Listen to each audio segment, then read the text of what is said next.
morning, Toronto. Here we go. Here we go, and it is the highest stakes match of the round. It is Hikaru Nakamura against Denis Lazavik. Hikaru starts with white. He starts with the king's pawn, e4, and the bishop's opening, landing this bishop out early. A surprise, Robert? It looks like a quiet game to start this one. Maybe Hikaru's going back to his roots, because growing up, he played these types of openings all the time. Then when you get to the upper echelons of chess, you have to go mainline theory. So he's going into a quieter variation. We don't see tension. Perhaps he'll thrust his f-pawn forward, and then he'll play into more of a Vienna style. And with that knight developing to e2, we could very well see that. Yeah, it feels like Hikaru just wants to get a position, just wants to get a game. No fireworks. He wants to play himself into form. He will need to. And remember, Denis Lazavik, when he has white, is almost unbeatable. He hasn't lost a single game yet with white in this event. So this is the one Hikaru needs to strike. This is the one he needs to pounce on. And quick trade of pawns there in the center. White gets castled. Yeah, you mentioned Hikaru's youth. This is a position I experienced many times in my youth, but it's rare to see it at the top level. Denis Lazavik, though, has come prepared. It's a strange dynamic right now because it's game one of their match. It wouldn't seem like a must-win, but for Hikaru, as you just said, Denis Lazavik does not lose with white. So you can be assured that Denis might just be able to solidify, make a draw in game two. And in Armageddon, Hikaru's lost every single Armageddon he's played in. That's not going to feel good as you may venture into that stage of the match. So right now in game one, it seems like a solid setup for black. Hikaru is the one on the clock. David, I have to say, I think that Denis should not be unhappy about how this opening has developed. Yeah, I think Hikaru would have been hoping for a surprise using a weapon he hasn't dabbled in too much of late. But Denis Lazavik hasn't blinked, hasn't flinched. He's reacted really nicely here. That trade of pawns in the center means that black has actually more space in the middle of the board. And, OK, asking a question now of black's dark squared bishop, whether Denis trades off for white's knight on c3, whether he retreats. I think he's in good shape. And, yeah, great start for the youngster. Hikaru looking pretty chilled for now. But I'm sure we'll see him focus as the stakes get higher, as the game wears on. And for Denis, he can take that knight with his bishop. I would not do that because you don't want to create imbalances unnecessarily. That's what Hikaru wants. He wants a position where he can play for those tactics, for uncomfortable, unknown position for Denis Lazavik. I would retreat the bishop right back in front of the king. Your setup is really healthy. It's solid. There's nothing even under attack. So I think that he should retreat rather than capture. Yeah, big decision here. Depends on his ambitions. We're about to see a decision from Denis Lazavik. He follows your advice, Robert. Always a good sign. And, yeah, healthy position. We should mention Hikaru hasn't played that badly in normal time, as we say. It's just the Armageddon that's let him down. So right now, he should still take some confidence. And, OK, quick trade of pawns and motoring forward, F4 forward. He's going on the attack, Hikaru Nakamura. And I remember a game between Daniil Dubov and Hikaru where Dubov had the white side of a position like this and won a really nice game against Hikaru. And you said that Hikaru has not done badly in the two-game matches. It's Armageddon where his struggle's been. In fact, Denis Lazavik has gained the most FIDE rapid rating points in this. Hikaru's gained the second most behind him. So that's a surprising stat, I'm sure, for the audience. And we got a surprising result, or maybe not such a surprising result. Wesley So and Fabiano Caruana and their first game in a draw. I'm going to admit this. I'm expecting them to just go straight for the Armageddon and go into the sudden death. We will keep an eye on what they do. But, of course, now Hikaru Nakamura has got Denis Lazavik with the black pieces. So much on the line at stake for both these players. And you look at the position, the bishop pair that Denis has, pieces centralized, the rooks about to line up on those central lines. To me, it looks like Denis should be happy, pleased with the opening outcome. You said so much on the line, and there's so much on the E line. Look at that, 3 minor pieces in a row. But the knight on E5, perfectly situated, defended by a pawn and the queen. Bishop F4, it's a good development move. It doesn't threaten anything. I think that Denis should be really happy with his position, and even more so with his clock management. Denis has struggled with the black pieces when he's been the one in time trouble. Right now, he actually has a lead on the clock. His position is healthy. His king is safe. David, I don't know about you, but I feel like it's hard for me to see where he's going to go wrong. Yeah, Hikaru is, I think, pretty much at this point forced to try and play a long game. Strategically, black is doing great. Black has the bishop pair. We might well see Hikaru chop off that black knight in the center next turn. At least one positive in the endgame with black having a isolated pawn in the center. I think he has to try it. He has to hope that 2 white knights can face off against the 2 black bishops. But objectively, I think we're all pretty much in favor here of Lazavik's position. Nakamura, yeah, just yet to find that form still. A draw, not the worst result, of course. It's not drastic right now, but Okay, he throws his knight in the center first. But yeah, in terms of the start of this game, great for black.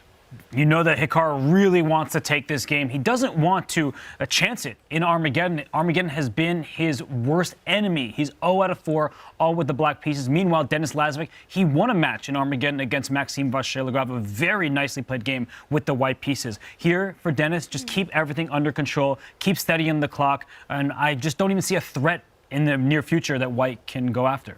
And perhaps Hikaru is trying to create those threats on the king side, looking at a move with that queen landing on either the g3 square or the h4 square. I like g3 more, feels a lot safer, and the rook from a1 can join the attack on that central file. Eventually, threats of the bishop landing up on h6. He's hinting at developments like that. Is this something that Denis needs to keep in mind to start thinking about kingside safety?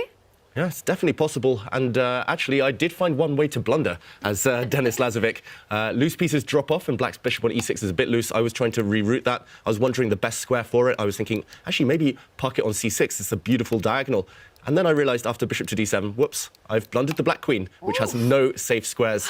The queen would be trapped in the center of the board. So I would have blundered this one away against Nakamura. It does show there are traps, there are pitfalls that need to be avoided. Maybe the bishop can somehow come over to this square on g6, just to show Tanya's idea. There are always threats against the black king on the g file, so maybe just parking the bishop back, I'm not sure whether you do it immediately, on g6 would at least keep things nice and safe, offer some stability. This might be my recommendation, but certainly not one-way traffic. Definitely black at the moment has one or two things to answer before kind of claiming that bishop pair advantage long term.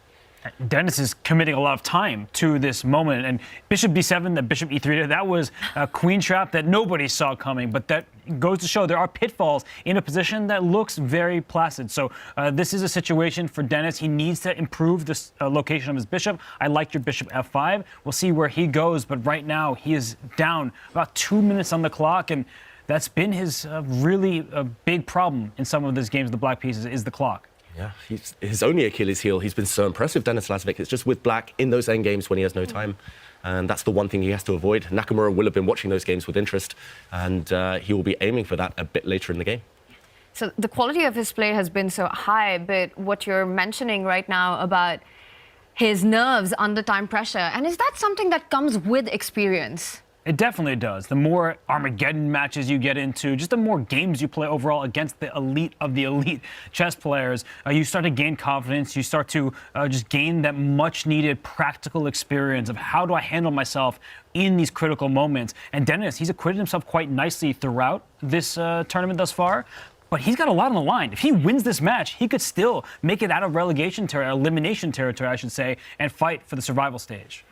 Yeah, we've been talking so much about Nakamura getting himself out of trouble, surviving, clinging on to his participation in the tournament. But Denis Lazavik, to kind of reach this point in the tournament, to still have a chance, that's an achievement in itself. Should be celebrated. He should take a lot of confidence. But, of course, he's not even going to be thinking about that. He wants more. He wants to stay in Toronto. And, yeah, a win for him in this match, as unlikely as it may have seemed before the event, yeah, it would save him potentially if results go his way. So tense position, but 3.5 minutes in the tank does show that maybe the nerves are starting to creep in right now.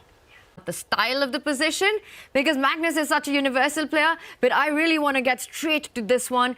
We've been talking about Denis Lazavik's style. Positional, strategic, technical. This is none of that. He's going for blood here. I've said it every single day. We talk about these matches almost as if Denis Lazavik doesn't exist. As if he's just the player that maybe someone will beat, or otherwise they might go to Armageddon. Denis Lazavik, he means serious business. He is a rising star, just 17 years old. And in this position, he says, take my pawn on a7. I don't care about that pawn over there. I sacrifice that for an attack. And that white king, it doesn't really have many pieces shielding it. That g5 pawn may go down to g4, rumble all the way to g3. There could be checkmating attacks soon to meet the white king. Yeah, this is scary. And Hikaru is going for something that normally I would say don't try it at home. This is too risky. Disconnecting your queen so far from your own king means that any attack against His Majesty there in the corner might just be decisive. And the queen is simply offside. I don't see why Hikaru is doing this. It's not a must-win situation yet, but it feels like he's going all in.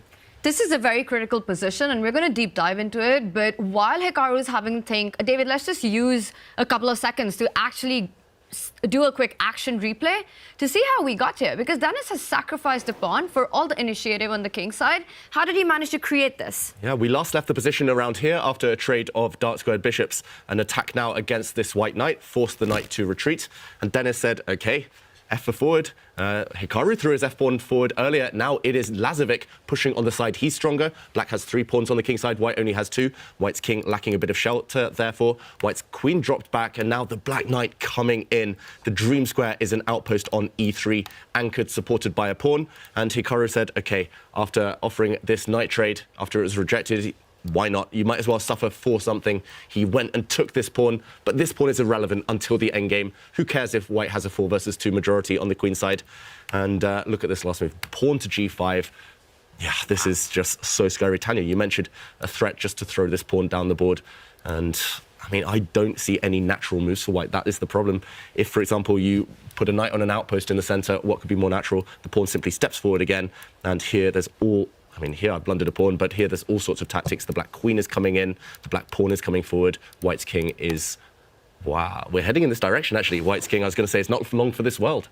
Yeah, this looks very pleasant for Denis, and if colors were reversed, if Hikaru had the black pieces, we'd all be talking about, oh, Hikaru's going to crush him. Now, Hikaru is a tenacious, resourceful defender. He, instead of going back, jumps forward, though that knight, it might get trapped over there. If the bishop slides out of the way and that pawn push goes to H6, your knight no longer has any free squares to go to. Give me that piece. So bishop b5, it might induce c4. We're getting really into some concrete lines here. Bishop takes knight on e4, knight takes knight on e4. In this kind of circumstance, will the attack lead to a checkmate for black? Or will white say, haha, I'm still up a pawn. You haven't proven anything. Yeah, and I think Denis, he's about to make a decision. He might even fall back with the bishop, because the knight that you pointed out is actually very precarious. He goes for the idea of bishop d5. Hikaru has to push the c-pawn to force a trade on e4. He's reaching out for this one. If Denis wins this, I mean, we're looking at a very big scenario of him having a real shot at qualification. Massive opportunity for Denis Lazavik. He won't get a better position than this against Hikaru with black. And yeah, we have reached the position we did predict from a while off. And now the big question is which pawn to push. You have to throw something towards the black, towards the white king. Do you lift your rook across, go for the king this direction? So many tempting moves. But the window of opportunity is closing, because white's queen will soon come back to the center combined with her knight. He needs to strike now or never, Denis Lazavik. One defensive resource that Hikaru might rely on, let's say you go queen h4, just something like that. White may sacrifice the exchange. Rook takes pawn, allowing your rook to be captured, but that queen, which is offside, now comes back to the center. Queen takes knight on e3. Suddenly, white has 2 pawns and a knight for a rook. That's an even material balance. The position remains chaotic, but this could be Hikaru's best chance to survive. Only chance, yeah. And this is very likely to happen. But Denis, his clock is ticking down, and now playing on instinct in a position that's full of calculation, full of tricks and traps. That's going to be a hurdle. That's going to be a tough one. He needs to speed up. Hikaru looking pretty confident still, despite the fact his position is hanging by a thread. And I think that confidence stems from the situation in the clock. When you've got seconds on to play with, it all becomes about intuition. But this is a position that has to be based on calculation. You have to figure out the resources, like the one that you pointed out, where white sacrifices the rook, gives up material, but neutralizes the pressure. And Denis needs to make a move. He does it. He does make a committal choice of pushing the g-pawn. The Evalbar doesn't like it. Hikaru adjusts pieces, but it does pose direct questions of how do you respond on the king side. Does white have time to actually capture this g3 pawn? I think the answer is no. If white's king's shelter disappears, the black queen will come in within the next few moves. There will be a checkmate. I think we have to show this. There might only be 1 or 2 moves to survive here for Hikaru, and it might be based on what Robert mentioned, a sacrifice of the rook, because right now, pawn takes pawn would backfire seriously. Black simply recaptures, and who cares after, for example, a rook trade if the knight drops, because it's all about the black queen coming in and delivering the kiss of death. This would end in a nasty checkmate. The queen, pawn, and rook cutting off the king's escape would be decisive. So right now, Hikaru has to go for that. The idea we mentioned earlier, rook takes pawn and coming back with his queen when it's anyone's game. He has 2 pawns, maybe even a 3rd pawn in the near future, because this is a double attack. Let's check back in. Denis, he's going for the attack, but Hikaru should be able to fend it off. has taken the decision that you were pointing at. He has sacrificed his exchange, picked up that big stallion on e3. But Denis, doubling up on the f-file, there's a big threat, a back rank mate. Back rank mate, Hikaru has avoided that. He's given the White King some breathing space. One safe square now. So it's queen and rook versus queen and knight, but White has 3 extra pawns. Big threat of checkmate, Black's queen coming to the h-file. Hikaru stops that. Any check to the White King will be deadly, but for now, it's impossible. I think Hikaru actually has survived the worst.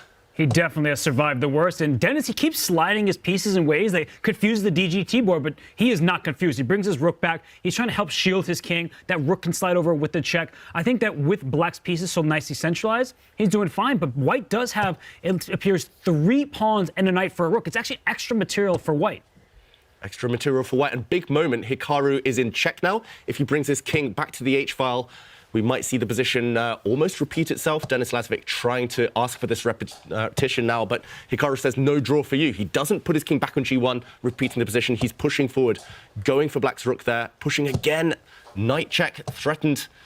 Wow, Hikaru showing his ambition, and I do like White's position. White's knight is just as strong as the Black rook. But that rook, if it slides forward and gets to the h-file, there could still be checkmating ideas. Or if you get that rook to the final rank, Denis giving check, he probably will bring his queen back. It feels hard for Denis to lose just because his king is quite safe. Yeah.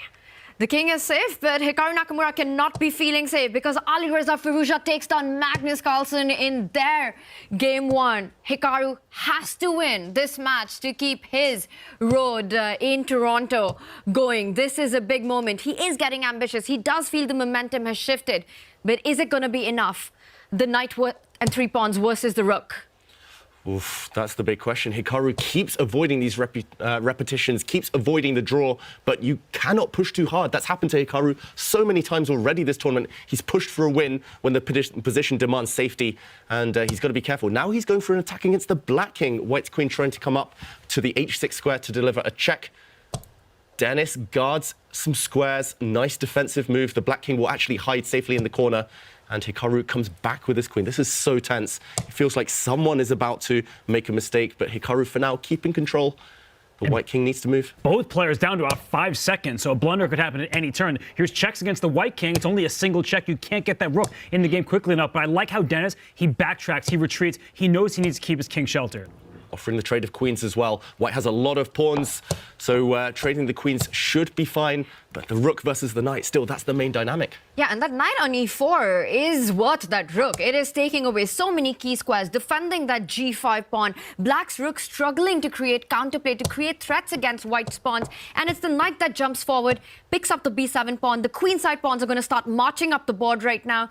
This practically has to be advantage Hikaru. Definitely an advantage for Hikaru without the queens on the board. But the good news for Denis is that the White King can't easily join the action because that g3 pawn, if that one is given up, Black still has a rook pawn to create as a passer. So here comes Denis's king into the center, but apparently that was a mistake.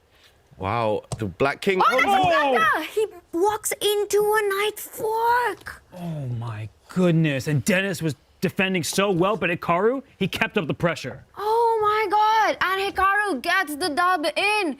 Alireza wins against Magnus. Hikaru beats Denis Lazavik.